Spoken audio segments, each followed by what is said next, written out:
Hi, I am SB Rawz. I'm a coach and a messy whole human. And this is Cynthia Jefferson joining me for another all up in it conversation, 35-ish minutes of reporting from the complicated, exhilarating midst of learning. Cynthia, thank you so much for joining me. Thank you for having me. Oh, what a delight. I'm so eager to hear how you understand yourself as a human these days. Yeah, so that is such an interesting question. It's like, oh, as a human, it's like never thought about it so I don't know specifically or if that's the way to put it. But okay, so I would say I'm a person who is just constantly trying to be better, if that makes any sense. Mm-hmm. Not do better, but be better. So the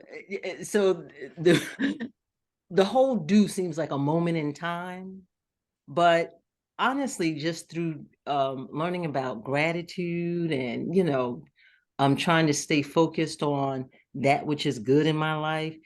Um, do better is fine, but I feel like every day is an opportunity to just, I don't know, be better than the day before. That could be a teeny tiny thing. I don't care what it is. I just feel like that's my way of saying thank you for the waking up in the morning. Honestly, I'm like, that's what I focus on for the most part. Other than that, as a human, I'm a mother.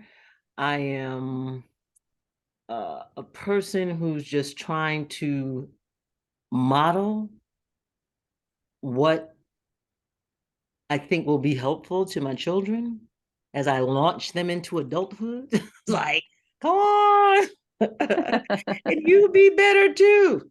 But seriously, it's like just I just feel like don't show up um uh doing the bare minimum. That's the only basically it's the only way I can grow. Mhm. And I'm a learning junkie. I love to learn new things. I'm almost like a moth to a flame, unfortunately. That's a good and bad thing, is what I'm saying. Um, because I'll get all caught up in one thing, and next thing I know, I'm like, "Ooh, look at that over there. That's so interesting." Um, but yeah, as a human, I am just trying to I'm not certain I'm trying to leave any type of mark on this earth other than with my family and children. Mhm. That's not important to me. Um, I think if you show up and just try to do the best you can, you're gonna do that anyway. Mm, It may not be something that the world knows about. mhm. If whoever knows about it and benefited from it, then that's good. I'm okay with that. Oh, beautiful. Yeah. Ah, I hear that as like sort of a starting in here and however it radiates out, right? Is how it radiates out as so long as you're tending here. Yeah, yeah. The intention is to do the best I can. I think that that's fine. And of course, there are moments when you're striving for even more. But what I don't want to do is not try Hmm.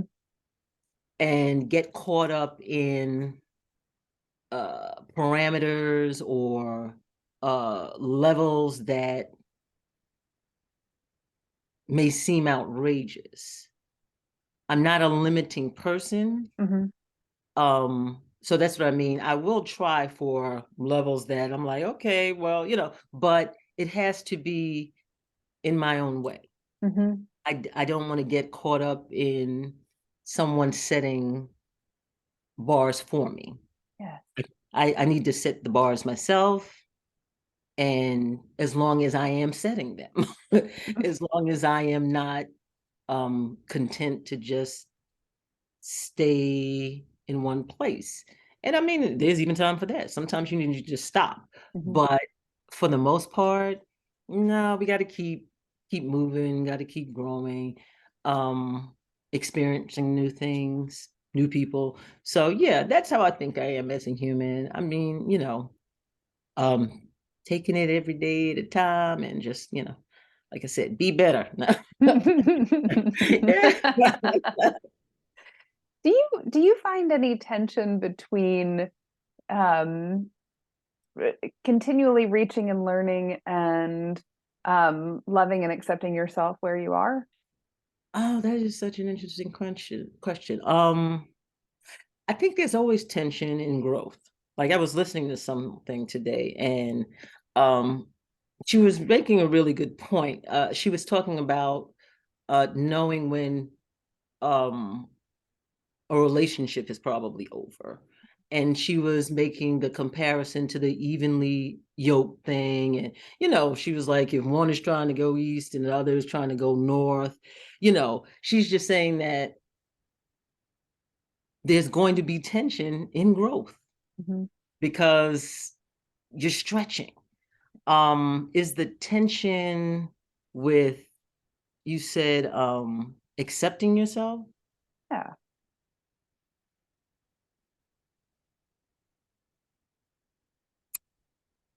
As long as I'm the person setting that bar, that tension is okay. Because I know that there's discomfort and tension in growth, but it's never been a matter of not accepting myself, though. It's a matter of, maybe wanting something different for myself. Mm.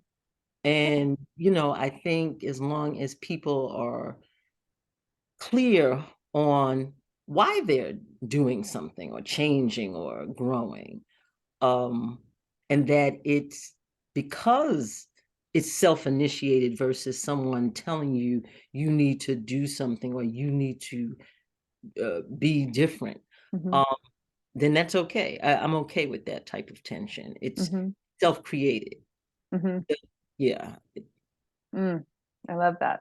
I love that. I ask in a projecting sort of way, honestly. Like sometimes I find myself judging myself because I can imagine who I could be, Mm-hmm. right? And I certainly, like a lot of people should, right? I Mm-hmm. should be calmer in this situation, or I should feel differently, or Mm-hmm. whatever, right? Whatever the judgment du jour is, and it sounds like that's not part of the tension that you're experiencing.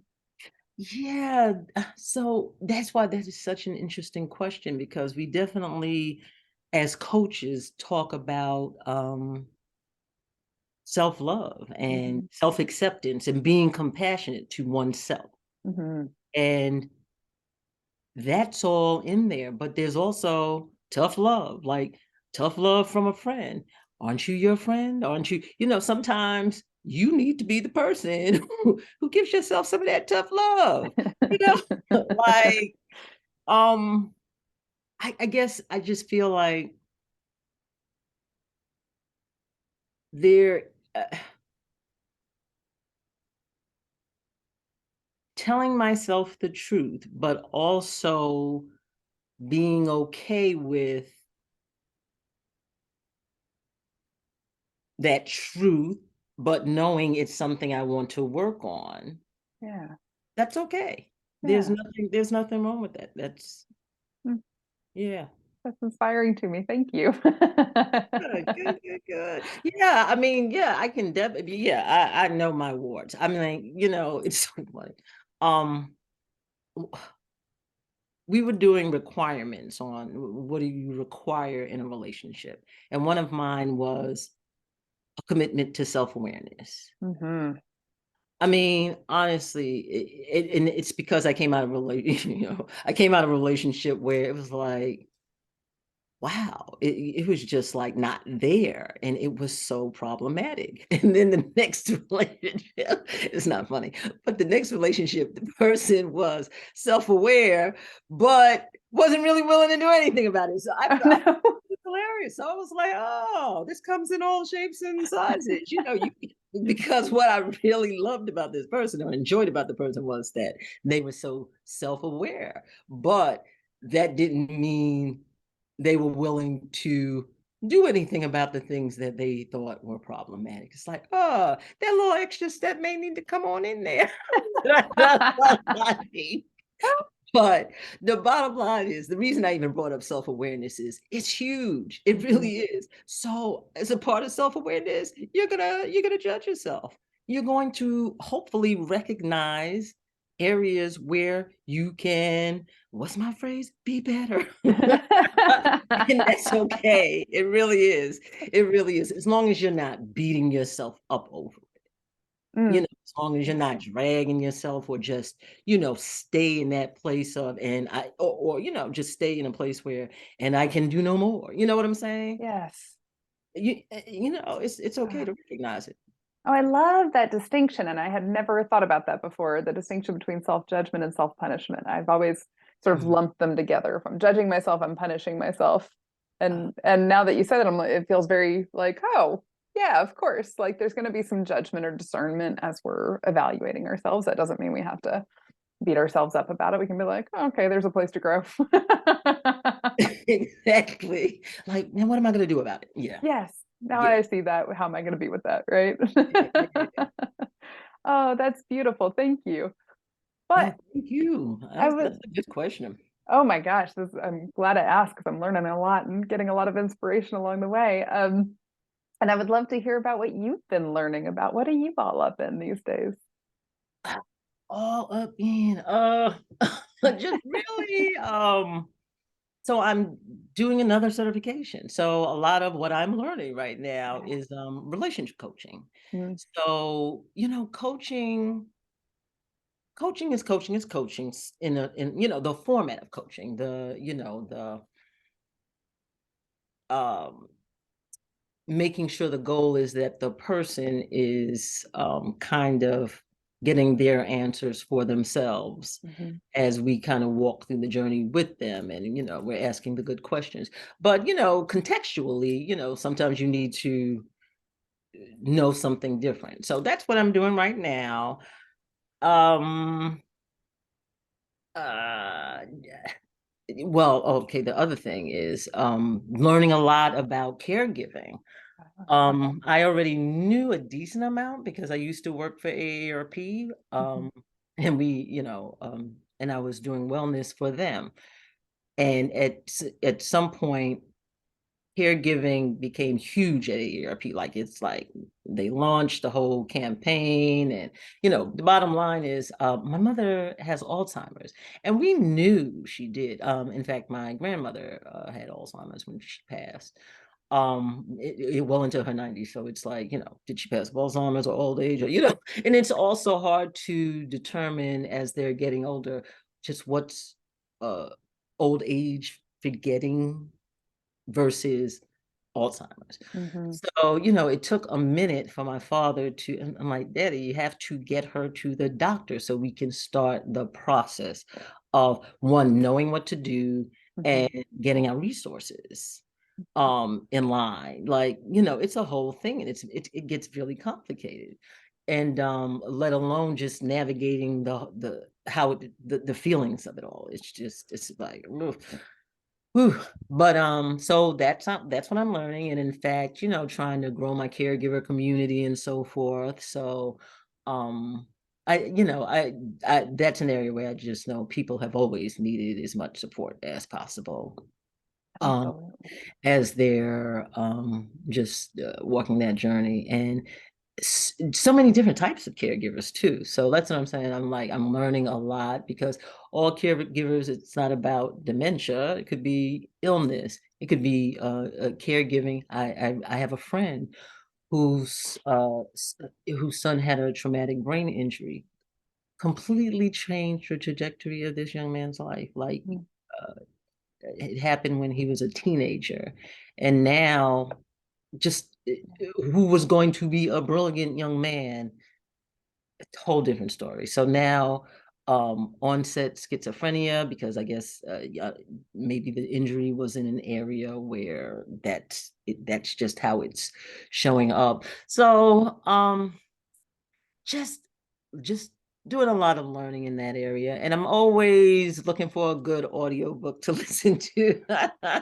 I just listened to what I said, I wrote it down. This was Jen Sincero. Have you heard any of her badass books? I'm familiar with her, but I haven't read them or listened to them. Okay, listen to them. She's hilarious. Okay.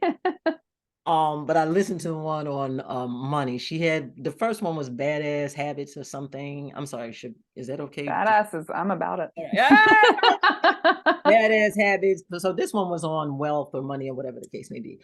Hilarious. She is so funny. So yeah. Always looking for a good book to listen to. And I love when the author um reads it, especially if the author just has um a personality that Hmm. really is engaging. Yes. Yeah, another of my favorite is Brene Brown. Oh my Hmm. God, I've listened to everything, and I'm listened to Atlas of the Heart over and over because I think it was just brilliant to give language to emotions. Hmm. I literally, it's like I just thought that was brilliant. It's like, and I mean, she goes through the whole um um all the emotions for the most part. But the thing about anything is, unless you have language to apply to it, sometimes it doesn't make sense for you. But as soon as you have the language to apply to it, not only so that you can understand it, so that you also can explain it to someone else, it's just huge as far as management. Hmm. Like it just goes to that better understanding of it. So I've listened to that like on long car trips or whatever the case may be sometimes. But yeah. Well, so you're really, you got a lot cooking, which doesn't surprise me at all. But so like you've got the relationship coaching work that you're doing and the learning about caregiving. I'm curious, like what's been surprising you or what's been standing out to you as you go through these learning curves? Um, hmm. I'm not sure. Surprising. Maybe just with the caregivers, like I said, oof, just the layers of things that you have to know to just get care and Mm. figure out where your person is on their journey and to get care, you know, to how if you want to even use Medicaid, like you're even gonna have money to get help or whatever the case may be, or you need to give all your money away so that Yeah. Medicaid can help you. I was like, what? So, it's like, yes, there's loophole. I was like, okay. Yeah. Yeah. And it's so funny. The guy I'm saying, poor thing, he just went through a whole season of awfulness, like literally. Oh. Lost his father right after Thanksgiving. A Mm. couple other family members passed right after that. Then his mother, who was living at their family home, she had been married to her husband like 60 something years, 60 years or so. Oh my God. Um, uh, ended up hurting her toe. And by the time they got it to the doctor, like, he's telling her, Mom, you gotta pay attention, let me know, blah, blah, blah. By the time he got it to the doctor, the toe was black. So we know what that means. So Oh this God. was just this whole journey, like took her to her urgent care and she never made it back home until after the amputation. I mean, it was just like, Awful. so very much also. Well, so this is some of where I was even learning some of this caregiver stuff Hmm. from what he was going through as far Hmm. as having to try to assist his mom. So yeah, I just who knew? That's all I can say. I'm like, who knew that, just how complicated it can be. That's the best way I can put it. Yeah, absolutely. And to your point, in a couple of ways, these things, the need for caregiving can happen just out of the blue, Mhm. right? And we are a population of people heading toward needing more and more care, right? Like we're an aging population, and yet we're, to your point, also we're so ill-equipped as a society to really be of support easily, right? There's not ease in the process. There's a lot of No, hardship, right? And no. I wonder And if this is, at a time when, what a terrible thing. yeah, exactly. Right. You're in the midst of hardship. A person is in the midst of hardship, and now we have to navigate a really difficult to navigate system that requires a lot of advocacy, usually. Is Mhm, that what you've been mhm, finding? mhm, mhm. A lot of red tape, a lot Mhm. of, um, just you have to be able to ask a lot of questions and Mhm. be okay with asking a lot of questions and pressing for your answers because, you know, I'm finding or I'm hearing that a lot of people are kind of fearful of dealing with doctors, you know, or Mhm. certainly dismissive doctors, you know, just kind of taking them at their word and, you know, maybe not even feeling comfortable with what they're saying, but afraid to ask more questions depending on the demeanor or just not knowing that it's okay. You have to advocate for yourself. Mhm. Or in the case of um like someone like my mother with dementia, Mhm. you know, the doctor um had to wait to have a conversation with her to even get me on the phone because, you know, once my father took her, I was like, I want to be a part of this conversation. You have to conference me in, you know, I need Mhm. both. It makes more sense for both of us to understand what the doctor is telling her. So the doctor gets on and explains how, you know, she can no longer plan and so forth, and, you know, kind of what we have looking for. But I'm just saying, if you can't advocate for yourself, somebody has to be there to advocate for you and not be afraid Mhm. to advocate for you. Yes, which is Like, just not something everybody has, right? no, no, not at all. Not Yeah. at all. I was That. Mm, struck by that years ago when my father went through a pretty rough cancer. He's very well now, fortunately, but okay. we were, you know, he was in the ICU for quite a while after a pretty intense surgery. And I would walk around at night and just notice how few people had advocates with them, Mm, right? And how hard that would be, mhm, right? And how lucky we were to have advocates, right? To have people who could show up.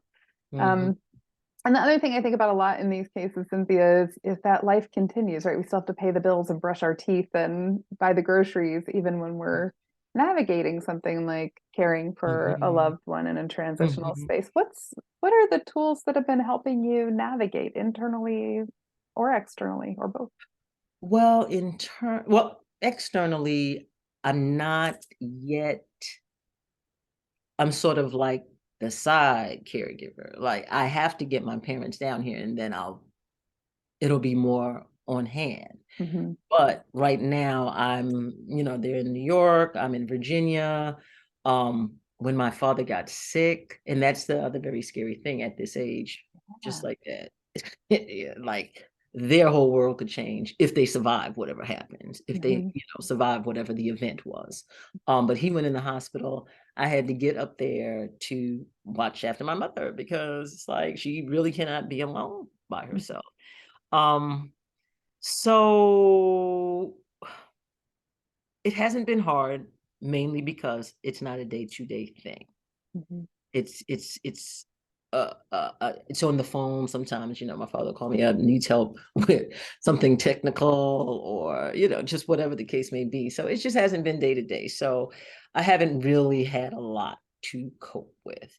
And internally, I'm just sort of preparing myself. Yeah. You know, that's, like I said, trying to almost be proactive with regards to building the community, because I know how important community and support is in anything, but certainly in this area.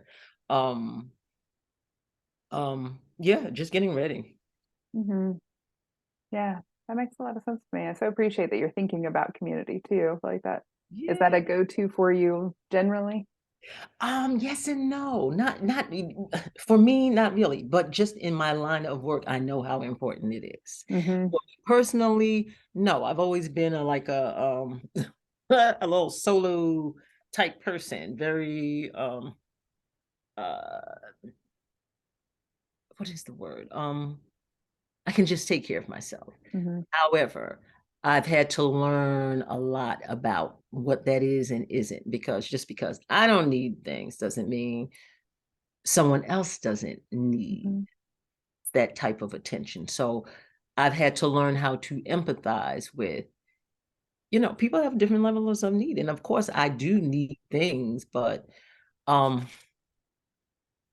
community or a support system in the past, I will say, has not been one of them. But like I said, through my work, I've seen the benefit of it. Hmm. So now I am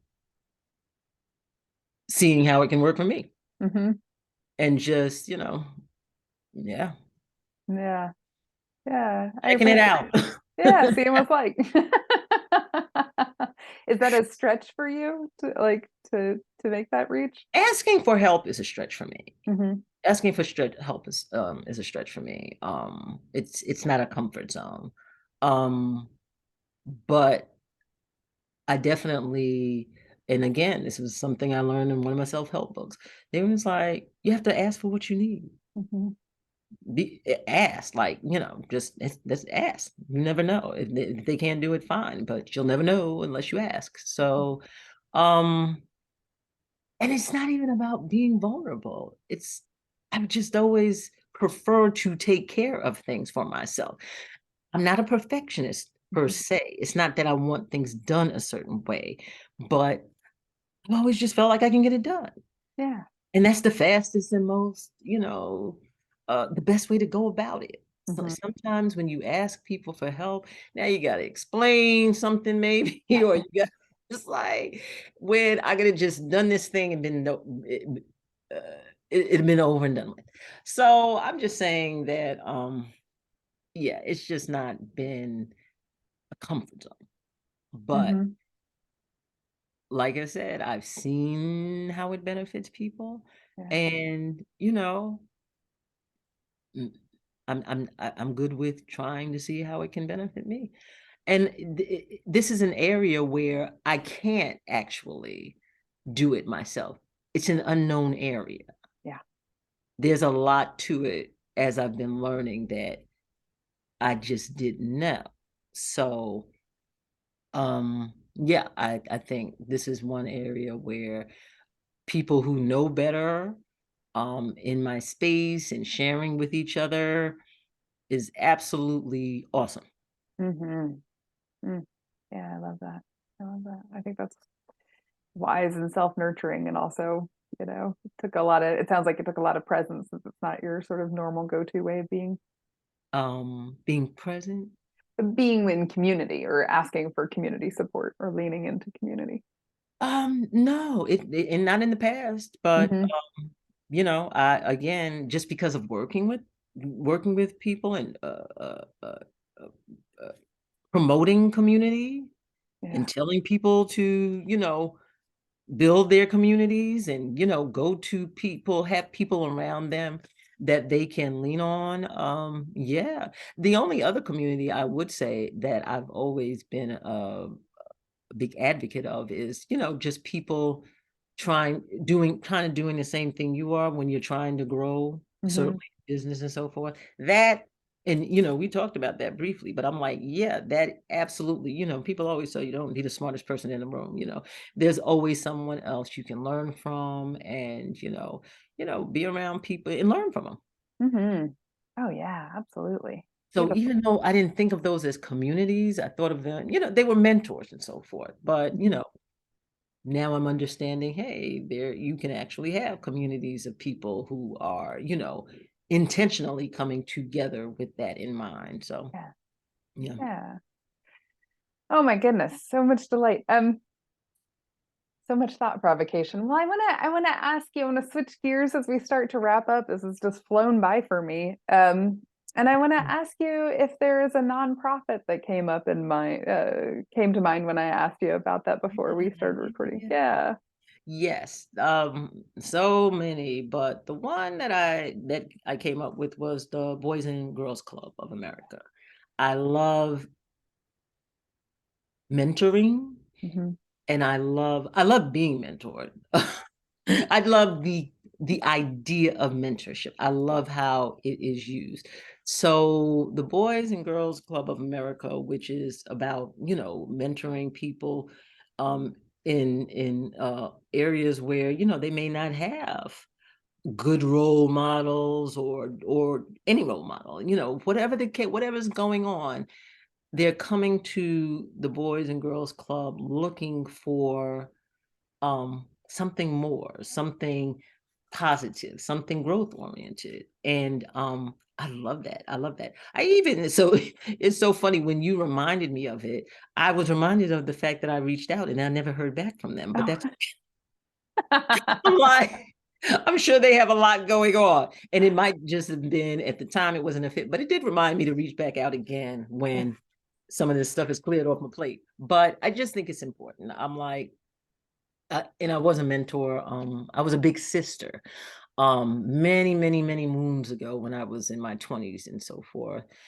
And so much can be going on in somebody's life. I was just blown away. I was like, my God, I just had the basic um non-eventful upbringing, thank God, because that is actually a beautiful thing. Yes. It really is. I don't have a complaint in the world. Didn't want for anything. We were working to middle class. That's the trajectory my father was on. Um, so, to uh all of a sudden, just have understanding that you have a lot of lives that are not going like that at all. And what little things like, an opportunity to be exposed to the different programs that are basically about exposure and giving them opportunities to do things they may not have had the opportunity to do, and or you as a big sister exposing them to things that meant something to you. It's huge. Mhm. It can be life-changing, and in fact it is for a lot of people. So Yeah. Oh, I love that. It makes me think a little bit about the coaching dynamic and how our focus is the person in front of us, and yet we gain so much from that yeah, experience. yeah, Mhm. always, because it's always like, wow. Yeah, you always it's true. It's true. Indeed. Oh, Cynthia, thank you so much for taking the time this Saturday morning to hang out with me and to share a little bit of what you're all up in. I so appreciate you. No, this was awesome, SB. I really thank you for having me. As you said, you always learn a little bit of something, and your questions were very, provoking for me. So thank you. I appreciate it. Well, thank you. And I wish you and I wish myself and I wish anybody who's watching ease and joy in the midst of whatever we're learning. All right. I know that's right. Yes, I received that. Thank you very much.